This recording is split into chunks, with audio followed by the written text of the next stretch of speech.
आप सबको मेरा नमस्कार। एक अत्यंत गंभीर और लोगों से संबंधित मुद्दे पर आज आपके सामने हूं। थोड़ा सा पेचीदा है, थोड़ा सा टेक्निकल है। जितना सरल भाषा में हम बात कर पाएंगे उतनी मैं कोशिश करूंगी, लेकिन यह जरूरी इसलिए है क्योंकि इस देश में तमाम संस्थाएं ऐसी हैं जो नरेंद्र मोदी की सरकार में लगातार धराशायी होती जा रही हैं। जिन संस्थाओं का काम आम निवेशकों को, आम नागरिक को, आम लोगों को सुरक्षित करना, उनको संरक्षित करना है, वो संस्थाएं धराशायी हो चुकी हैं। और इसमें सबसे आगे अगर किसी संस्था का नाम है तो वो सेबी है, इस देश का मार्केट का रेगुलेटर। और उसकी नाक के नीचे जिस तरह के घोटाले हुए हैं, जिस तरह के घपले हुए हैं और जिस तरह से आम निवेशकों को चूना लगाकर बड़ी बड़ी कंपनियों ने, बड़े बड़े अल्गो ट्रेडर ने लूटा है, वो वाकई गौरतलब है। इसी श्रृंखला में आज बात करेंगे हम एक अल्गो ट्रेड ऑपरेटर जेन स्ट्रीट की। ये जेन स्ट्रीट भारत के शेयर बाजार, एक शेयर बाजार होता है और एक फ्यूचर मार्केट होता है, फ्यूचर एंड ऑप्शन मार्केट। ये जो पर्टिकुलर कंपनी है, ये अमेरिका की एक अल्गो ट्रेडिंग कंपनी है। ये भारत के डायरेक्ट इक्विटी मार्केट मतलब शेयर बाजार और डेरिवेटिव मार्केट में एक साथ ऑपरेट कर रही थी, सिस्टम को रिग कर रही थी, जबरदस्त मुनाफा कमा रही थी। और ये मुनाफा पूरा पूरा अवैध था, जो सेबी का ऑर्डर खुद कहता है। और लाखों करोड़ों रुपए आम आदमी के डूब गए, जिसकी चेतावनी राहुल गांधी जी लगातार दे रहे थे कि एफएनओ में आम जनता का पैसा डूब रहा है, सेबी और सरकार को इस पर सजग होना चाहिए। यह चला कई साल और इसका भी मैं विधिवत रूप से आपको बताऊंगी ये सब कितने साल चला। ये कई साल चला और आखिरकार 3 जुलाई को, इस साल की 3 जुलाई को सेबी ने 105 पन्ने का एक इंटरिम ऑर्डर निकाला। ये इंटरिम ऑर्डर है और उसमें जेन स्ट्रीट कैपिटल और उसके 4 सहयोगी एफिलिएटेड कंपनीज को भारत में ट्रेडिंग करने से रोका गया। और उसके 4000, ये वाला फिगर जरूर याद रखिएगा, उसके 4844 करोड़ रुपए जब्त कर लिए गए। ये जो 105 पन्ने का ऑर्डर है, ये 2023 जनवरी से लेकर 2025 मार्च की अवधि के दौरान 18 ट्रेडिंग सेशंस की विवेचना करके उसको देखकर यह ऑर्डर इशू किया गया। ओनली 18 ट्रेडिंग डेज, ये मैं दोबारा से रिपीट करूंगी। और इस ऑर्डर में उस कंपनी को, उसके एफिलिएट जेन स्ट्रीट की कंपनी को बैन किया गया और 4800 करोड़ रुपए जब्त किए गए हैं। लेकिन जेन स्ट्रीट ने 4800 करोड़ रुपए अवैध मुनाफे में नहीं कमाए थे। जेन स्ट्रीट ने अवैध मुनाफे में 44,000 करोड़ रुपए कमाए हैं। और यह भी जनवरी 2023 से मार्च 2025 के बीच का ही आंकड़ा है। इसके पहले उसने कितना कमाया और मार्च से लेकर मई तक, जब तक वो ऑपरेट करता रहा, उसने कितना कमाया, यह अभी तक किसी पटल पर आधिकारिक जानकारी से नहीं आया है। कमाया सामने वाले ने 44,000 करोड़ रुपए मुनाफा, शुद्ध मुनाफा, जो कि अवैध था, गैर कानूनी था, जिसको रिपैट्रिएट किया अमेरिका। और जब्त हुआ है 4800 करोड़, उसका 1/10वां हिस्सा भी नहीं। अब बात करते हैं, ये सारी जो कथा है, ये जो सारा झेलमेल है, ये कहां से शुरू हुआ। बात है दिसंबर 2020 की। जेन स्ट्रीट नाम की अमेरिकन सटोरिया कंपनी, इसको आम भाषा में सटोरिया कंपनी कहा जाता है, जो डेरिवेटिव्स और फ्यूचर ऑप्शन में ट्रेड करती हैं। इन्होंने भारत में अपना जाल फैलाना शुरू किया। ये दुनिया भर में डेरिवेटिव्स यानी फ्यूचर्स एंड ऑप्शंस मार्केट में ट्रेड करने के लिए जानी जाती है। मैं कहूंगी बदमशहूर है। इन्होंने भारत आकर 2 कंपनियां बनाई, जेएसआई इन्वेस्टमेंट प्राइवेट लिमिटेड और जेएसआई 2 इन्वेस्टमेंट प्राइवेट लिमिटेड। इसके अलावा हांगकांग और सिंगापुर के 2 एफपीआई फॉरेन पोर्टफोलियो इन्वेस्टर्स को भी भारत के शेयर बाजार में घुसाया और उसके बाद सट्टे का खेल शुरू किया। और जैसा कि मैंने कहा, हमारे पास जो आंकड़ा आधिकारिक तौर पर है वो जनवरी 2023 से लेकर मार्च 2025 तक का है, जिसमें उसका कुल मुनाफा करीब करीब 44,000 करोड़ रुपए है। उसके पहले का कितना है और उसके बाद का कितना है, इसका अभी तक ना सेबी ने ना सरकार ने कोई फिगर दिया है। तो ये क्या करते थे, क्योंकि एफएनओ ट्रेडिंग तो दुनिया भर में होती है, ये क्या करते थे और इन्होंने हिंदुस्तान के लोगों का नुकसान कैसे किया? क्योंकि एक अमेरिकन एल्गो कंपनी हमारे देश में आकर शेयर बाजार में डेरिवेटिव मार्केट में घुसकर हेर फेर करे और हमारे लोगों का नुकसान हो और सरकार आंखों पे पट्टी बांधे रहे, एसेंशियली स्टोरी का क्रक्स यही है, यही हुआ है। तो ये क्या करते थे, ये डायरेक्ट इक्विटी मार्केट में भी काम करते थे और फ्यूचर एंड ऑप्शन मार्केट में भी काम करते थे, और इतनी बड़ी तादाद में करते थे कि ये मार्केट को मैनिपुलेट कर लेते थे। ये डायरेक्ट इक्विटी मतलब शेयर बाजार में शेयर का दाम निर्धारित करते थे, और इसको करने के लिए ये एक चीज कहते हैं मार्केट मार्किंग क्लोज। मतलब आज जो स्टॉक है वो 3:30 बजे जब मार्केट की ट्रेडिंग बंद होगी तो वो कितने दाम पर बंद होगा वो ये निर्धारित करते थे, क्योंकि ये इतनी वॉल्यूम्स में ट्रेड कर रहे होते थे कि ये ऐसा कर सकते थे। इसको मार्किंग क्लोज कहा गया है। ये दुनिया में और भारत में अवैध है, गैर कानूनी है। किसी भी ट्रेडर को, किसी भी कंपनी को ये इजाजत नहीं है। ये स्टॉक मैनिपुलेशन है सरासर। ये स्टॉक प्राइस के साथ हेर फेर है, इसकी सजा जेल होता है। ये किया इन्होंने। ये निर्धारित करते थे कि डायरेक्ट इक्विटी मार्केट में एक शेयर कितने पे बंद होगा, और फिर उसी शेयर प्राइस का फायदा उठाकर ये फ्यूचर एंड ऑप्शन मार्केट पे पुट और कॉल ऑप्शन के माध्यम से बड़ा मोटा बेहिसाब मुनाफा कमाते थे, जो अब सेबी मान रही है कि अवैध है। एफएनओ ट्रेडिंग में कॉन्ट्रैक्ट होता है। एक तरफ अगर जेन स्ट्रीट है तो दूसरी तरफ आम निवेशक है, और जहां जहां जेन स्ट्रीट ने मैनिपुलेशन किया और जितना पैसा कमाया, दूसरा एक जीतता है एक हारता है। You buy and you sell. जो जीता वो जेन स्ट्रीट था, जो हारा वो हिंदुस्तान का आम निवेशक था। लगातार हिंदुस्तान के आम निवेशकों ने इसमें पैसा गंवाया। करीब करीब 54,000 करोड़ रुपए मात्र 90% लोगों के इसमें स्वाहा हो गए। इनफैक्ट एक ऐसा दिन था 17 जनवरी 2024 का, जब जेन स्ट्रीट ने एक ही दिन में 735 करोड़ रुपए कमाए थे, जो हिंदुस्तान के बड़े बड़े ट्रेडर्स, बड़े बड़े फर्म्स, बड़े बड़े इंस्टीट्यूशनल इन्वेस्टर्स नहीं कर पाते हैं। मैं पुट ऑप्शन क्या होता है, कॉल ऑप्शन क्या होता है, इसमें नहीं जाऊंगी। फ्यूचर और डेरिवेटिव ट्रेडिंग के माध्यम से सिंपल बात रखूंगी। और अनुमान है कि फ्यूचर मार्केट में 93% आम छोटे निवेशकों का जबरदस्त नुकसान हुआ। औसतन नुकसान 1.25 लाख से ज्यादा का है। कमाल की बात यह है कि यह सटोरिया मुनाफा कमाता रहा और हमारा सेबी कुंभकर्ण की नींद सोता रहा। और कमाल की बात यह भी है कि इस सटोरिये ने अमेरिका की एक अदालत को बताया कि हिंदुस्तान के नियमों की अनियमितताओं के चलते, ये 2024 की बात है, उन्होंने बताया कि हिंदुस्तान की मार्केट की जो इनएफिशिएंसीज हैं उनके चलते हमने करीब करीब 2023 में उन्होंने बताया हमने $1 बिलियन वहां पर कमाया है। यह अलग बात है कि अगले साल वो बढ़कर $2.3 बिलियन हो गया। यह सब सार्वजनिक रूप से हो रहा है। सटोरिया पैसा कमा रहा है, हमारे लोगों को चूना लगा रहा है, बड़ा पैसा अमेरिका रिपैट्रिएट कर रहा है, अमेरिकन कोर्ट को बता रहा है कि हां हमने अनियमितताओं के चलते 1 बिलियन कमाया, तो उसके बाद बता रहा है $2.3 बिलियन कमाया।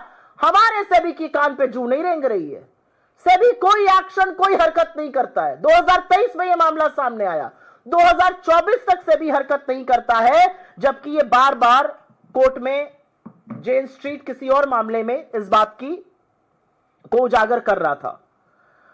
और उसके बाद फरवरी 2025 में एक मीठी सी चेतावनी, बहुत ही मीठी सी कॉशनरी लेटर एक इशू किया जाता है जेन स्ट्रीट को सेबी की ओर से, और सावधानी पत्र इसको कॉशनरी लेटर कहते हैं। और उसमें संदिग्ध ट्रेडिंग पैटर्न पर चेतावनी दी गई। यह फरवरी में हुआ था। मई तक यह फर्म ट्रेड कर रहा था और जुलाई आ गया इसको बैन करते हुए। 5 महीने सेबी को लग गए उस मार्केट में बैन करने के लिए जहां डेरिवेटिव का काम मिली सेकेंड्स में होता है, जो डेरिवेटिव मार्केट सेकंड दर सेकंड मूव करता है, जिसके चलते हजारों लाखों करोड़ रुपए स्वाहा हो रहे थे, उस मार्केट के लिए 4.5 साल सेबी को लग गए जगने के लिए, जबकि तथ्य और आंकड़े सब सामने थे। और एक बात यह भी सच है कि 2024 में तमाम मार्केट विशेषज्ञों ने सेबी को लिखकर इसके बारे में आगाह किया था। और अब सेबी दुनिया में कहता फिर रहा है, और सेबी के साथ साथ हमारी फेक न्यूज की फैक्ट्री भारतीय जनता पार्टी, जब राहुल जी ने कहा कि मैंने इसके बारे में आगाह किया था, अरे सेबी ने एक्शन तो लिया, लाखों करोड़ रुपए लोगों के स्वाहा हो रहे हैं, 4.5 साल बाद आपकी नींद खुल रही है, 44,000 करोड़ का प्रॉफिट हुआ है, 4800 करोड़ जब्त करके आप खुशी मना रहे हैं, चिड़िया चुग गई खेत, और ये खुशी मना रहे हैं कि हमने जी 4800 रुपए रोक लिए। क्या होते हैं 4800 करोड़ रोकना? इस फर्म ने अमेरिका में लगातार रिपैट्रिएशन किया, खालिस अवैध प्रॉफिट बनाया, और असलियत यह है कि इसने लगातार हिंदुस्तान के छोटे निवेशकों को रौंद दिया, और उसके बाद भी सेबी ने इस पर कुछ नहीं किया। तो बहुत सारे सवाल हैं, उसमें से एक सवाल यह भी है कि फिर से कटघरे में प्रधानमंत्री, वित्त मंत्रालय, सेबी, निर्मला सीतारमण, एनएससी, एसबीआई, हर तरह के एसएफआईओ, ये सब खड़े होते हैं। ये लोग क्या कर रहे थे? जब डाका डाला जा रहा था लोगों की जेब पर, जब एक कंपनी लगातार एक बड़ा घोटाला कर रही है, जिस घोटाले के बार बार तथ्य सामने आ रहे हैं, तो ये सब लोग कौन सी नींद सो रहे थे? क्या खाकर सो रहे थे ये लोग? और इसीलिए यहां से सवाल उठते हैं, और ये सवाल हम इस मंच से पूरी जिम्मेदारी से उठाते हैं। ये सवाल सरकार से है, ये सवाल तमाम उन एजेंसी से जिनका काम हिंदुस्तान के निवेशकों के, हिंदुस्तान के लोगों की सुरक्षा और संरक्षण का है, और ये सवाल सेबी से है। पहला सवाल यह है कि जेन स्ट्रीट जो एल्गो ट्रेडर है, उसको हिंदुस्तान पैसा लाने की अनुमति किसने दी? क्या उसके पास प्रायर अप्रूवल था? क्या उसके पास रिक्वायर्ड परमिशंस थी? यह पहला सवाल है। दूसरा सवाल है कि जब वो बेधड़क, बेखौफ होकर अवैध मुनाफा कमा रहा था, तो उसको यह मुनाफा वापस अमेरिका ले जाने की परमिशन किसने दी? क्या यह परमिशन सेबी ने दी? क्या यह परमिशन एनएससी ने दी? क्या यह परमिशन पीएमओ से आई? क्या यह परमिशन वित्त मंत्रालय से आई? यह परमिशन किसने दी? जेन स्ट्रीट किसकी निगरानी में काम कर रहा था? एक कंपनी है जो चूना लगा रही है आम जनता को, जो बड़ा पैसा का हेरफेर कर रही है, जो मार्केट मैनिपुलेशन डायरेक्ट इक्विटी में भी कर रही है और एफएनओ में भी कर रही है। ये किसकी निगरानी में हो रहा था काम? और सबसे बड़ी बात, किसी को भी अगर लगता है कि सेबी और सरकार इसलिए जाग गई है क्योंकि तमाम छोटे निवेशकों की पूंजी स्वाहा हो गई है, इस मुगालते में मत रहिएगा। वो इसलिए जागे हैं क्योंकि इतना पैसा रिपैट्रिएट किया इस जेन स्ट्रीट ने कि हिंदुस्तान के जो एफआईआई आउटफ्लो नंबर्स होते हैं, फॉरेन इंस्टीट्यूशनल इन्वेस्टर ने कितना पैसा यहां से बाहर खींचा, उसकी पिक्चर इतनी बिगड़ गई कि सरकार को जागना पड़ा। किसी आम निवेशक के सुरक्षा के लिए सरकार नहीं जागी है। अब एक और सवाल है, सेबी ने स्वीकारा है कि ये जो पैसा है ये अवैध मुनाफा है, तो आप किस बात की खुशी मना रहे हैं? आप तो 4800 करोड़ का ये अवैध मुनाफा जब्त कर पाए। जो 44,000 करोड़ का अवैध मुनाफा भेज दिया गया इस देश के बाहर, उसका क्या होगा? सेबी को इतने साल क्यों लग गए जगने के लिए? सेबी को 5 महीने क्यों लग गए कॉशनरी लेटर के बाद बैन करने के लिए? इतनी सारी चेतावनी थी, अमेरिकन कोर्ट से चेतावनी थी, बाजार के विशेषज्ञों से चेतावनी थी, 2023 से चेतावनी थी। सेबी ने एक्शन क्यों नहीं लिया?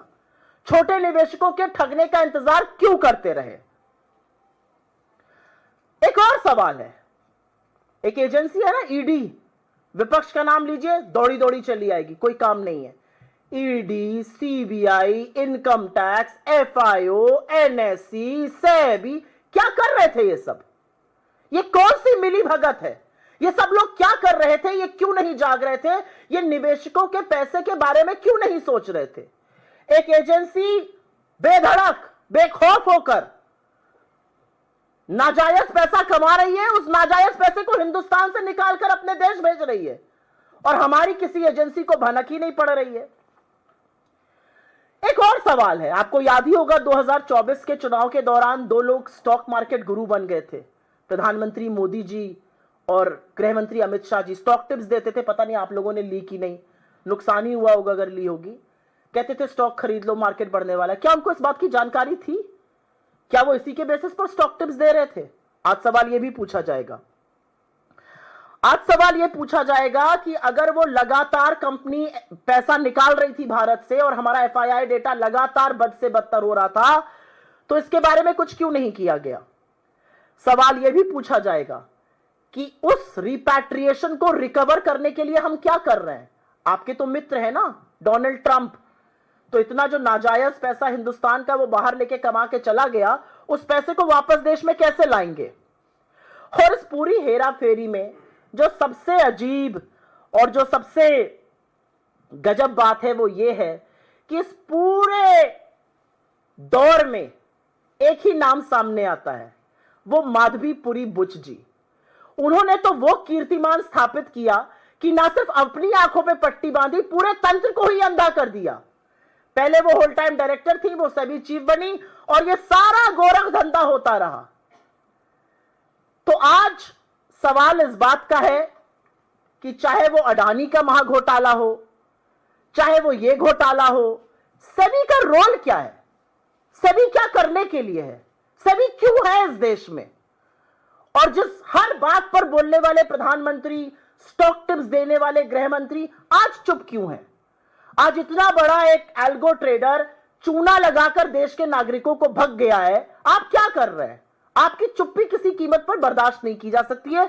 यह सवाल हम इस मंच से उठा रहे हैं क्योंकि यह पेचीदा मामला है और इसमें थोड़े से टेक्निकल टर्म्स हैं जिसकी मैंने व्याख्या हिंदी में की है, लेकिन मैं थोड़ा सा इंग्लिश में भी उसको बोल देना चाहती हूं।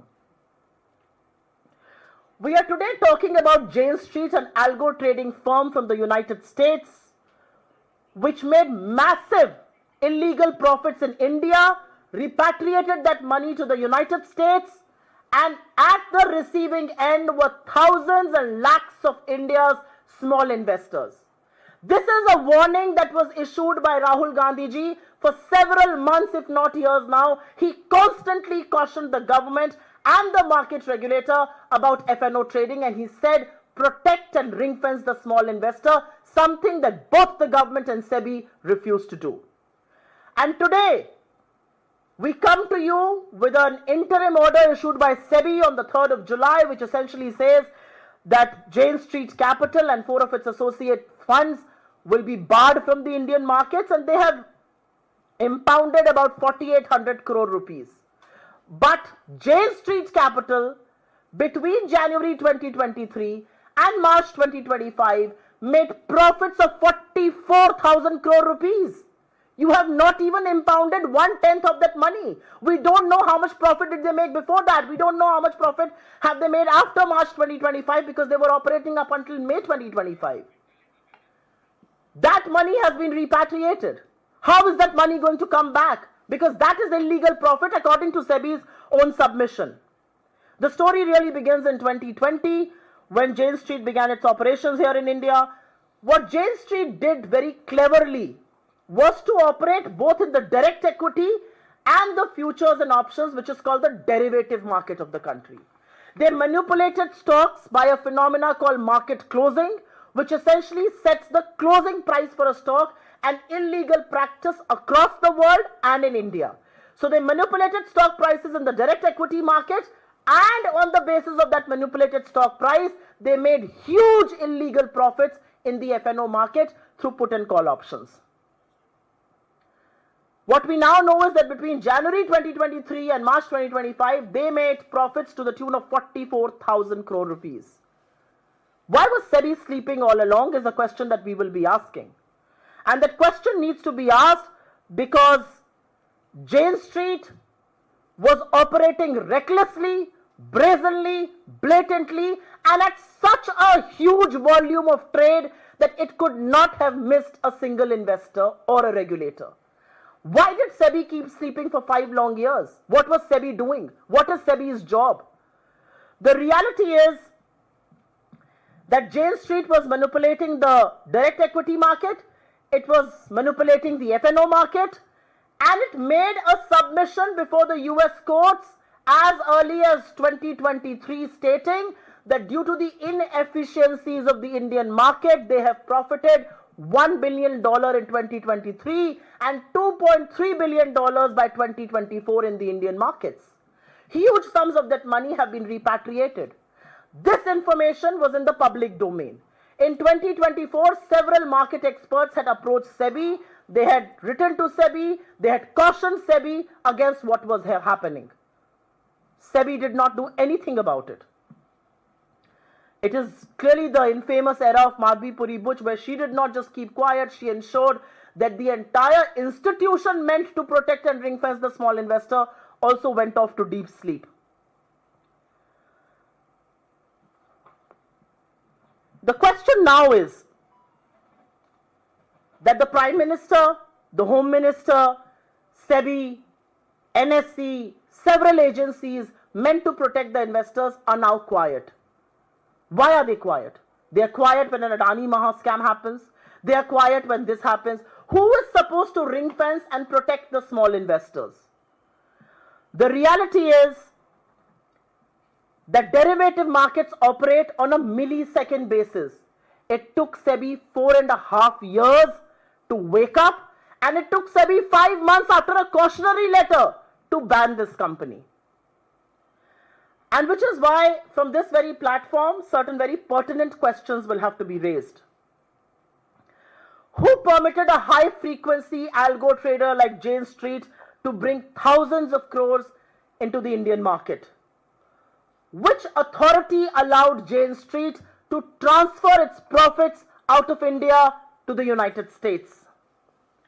Did Jane Street have regulatory approvals and prior permissions for its operations? Did these permissions come from Finance Ministry, SEBI, NSE, PMO? Where did these permissions come from?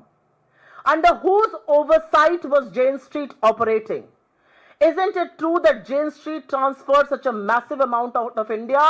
And the reality is that the government and SEBI woke up only when the FII outflow numbers went through the roof. They have not woken up to protect the small investors. They woke up when foreign institutional investors took away money from India, and that money was going up in leaps and bounds. How much money has Jane Street repatriated in 4.5 years? We only know about numbers from 2023 to 2025. They began operations in 2020. How much money have they repatriated? Why did SEBI take 5 months from cautionary letter to banning? SEBI has now admitted that the profits amassed by Jane Street are illegal. What are you going to do about money that has been repatriated to the United States? How are you going to retrieve? How are you going to bring back that money? Because that money belongs to India's investors. That money belongs to India, illegally made by Jane Street and repatriated to the United States. Why did SEBI choose to ignore the red flags? And like I said, Jane Street told a court in 2023, investors wrote in 2024. Why did SEBI not act? Why did SEBI not pick up the warning signals? What were other agencies like an ED or a CBI or an income tax or an FIO, SFIO and several other agencies doing? One very pertinent question is that during the election campaign of 2024, Prime Minister Modi and Amit Shah had become self-appointed market gurus. They were passing on stock tips. Did they know about this scam? Did they know this is how the market was being manipulated? Because these are questions that will be raised given what's now coming to light. Is it not true that Jane Street was repatriating large sums of money which was actually throwing the FII numbers, the outflows, out of the box, and which is why the government has woken up? This entire manipulation was happening, and there was one constant name across the Adani scandal, across the Jane Street scandal, and that name is Madhvi Puri Buch, a person who was conveniently denied another term because there was so much that had come on her, and she has quietly moved out of this country, settled overseas, and everything happened under her nose. Not a squeak, not a word from SEBI.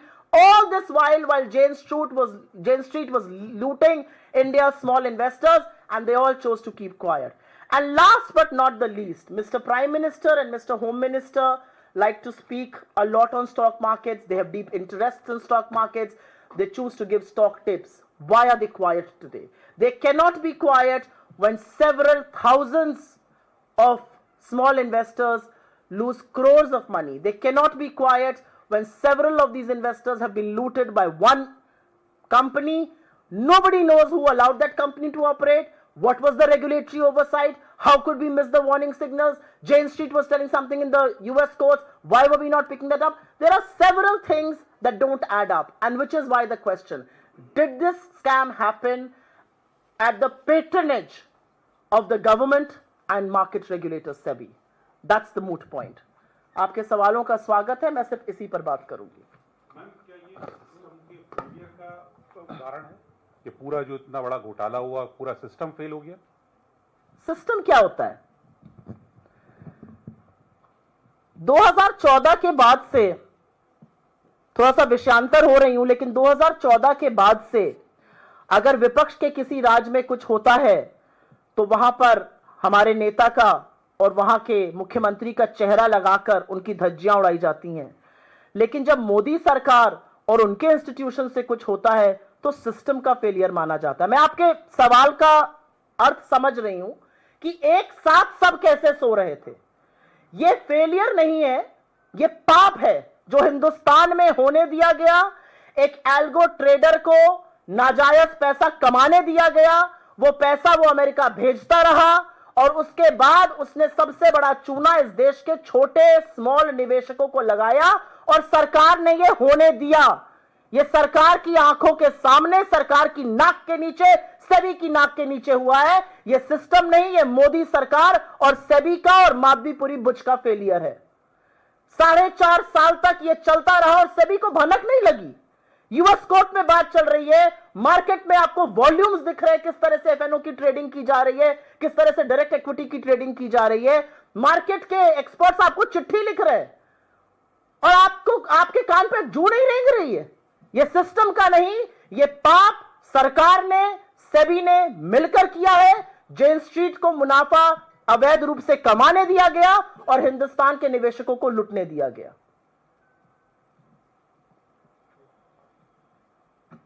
Any other questions on this? I have tried to simplify it as much as I can. I hope I have been able to do that. एक company Hindustan आती है, वो अवैध रूप से पैसा कमाती है, हमारे लोगों को लूटती है और सारा पैसा अपने देश भेज देती है और यहां से सुई टपक सन्नाटा। तो सुई टपक सन्नाटा तो नहीं सहा जा सकता है और हम इसी में खुश हैं। ट्रेन निकल गई स्टेशन से, चिड़िया चुग गई खेत, हम हाथी की पूंछ पकड़ के खुश हैं। हमने 48 करोड़ जब्त कर लिए, 44,000 करोड़ तो सिर्फ 2 साल में गए हैं। आपने क्या जब्त कर लिया? धन्यवाद बहुत बहुत आपका। ये एक बहुत महत्वपूर्ण विषय है, एक बड़ा स्कैम है जो हिंदुस्तान में हुआ है और मैं आशा करती हूं कि आप लोगों के माध्यम से ये बात लोगों तक पहुंचेगी, क्योंकि लोग अपनी बड़ी गाढ़ी कमाई शायद ये सोच के लगा रहे हैं कि मोदी जी स्टॉक में पैसा लगाने की बात कर रहे हैं, अमित शाह जी बात कर रहे हैं तो पैसा बन जाएगा, लेकिन पैसा बना कोई और रहा है। धन्यवाद बहुत बहुत।